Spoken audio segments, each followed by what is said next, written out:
सांगणार इथे मोठ्या प्रमाणात शेतकरी तिथे गोळा झालेले आहे.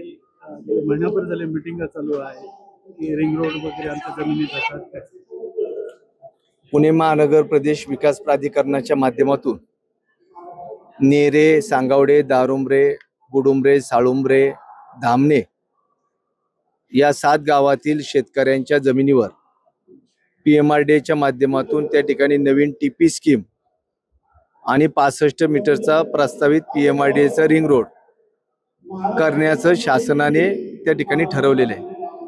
PMRDAने तो रस्ता आणि TP स्कीम रद्द करावी म्हणून या 7 गावातील शेतकऱ्यांनी त्या ठिकाणी विरोध केलेला असून राज्याचे मुख्यमंत्री आदरणीय देवेंद्रजी फडणवीस साहेब तसेच दोन्ही उपमुख्यमंत्री अजितदादा आणि एकनाथजी शिंदे साहेब यांना भेटून शेतकऱ्यांच्या ज्या मागण्या आहेत त्या ठिकाणी आम्ही त्यांच्यापर्यंत पोहोचवणार आहोत आणि ही TP स्कीम आणि हा रिंग रोड PMRDAचा तो रद्द व्हावा अशी शेतकऱ्यांची मागणी आहे. याच्यावर चर्चा करणार आहोत. काय सगळ्या शेतकऱ्यांना घेऊन जाणार आहे तर आपण मीटिंग वगैरे ठरवणार आहे का? माननीय मुख्यमंत्र्यांची मीटिंग ठरल्यानंतर त्या ठिकाणी आम्ही शिष्टमंडळ घेऊन जाणार आहोत आणि त्या ठिकाणी चर्चा करणार आहोत.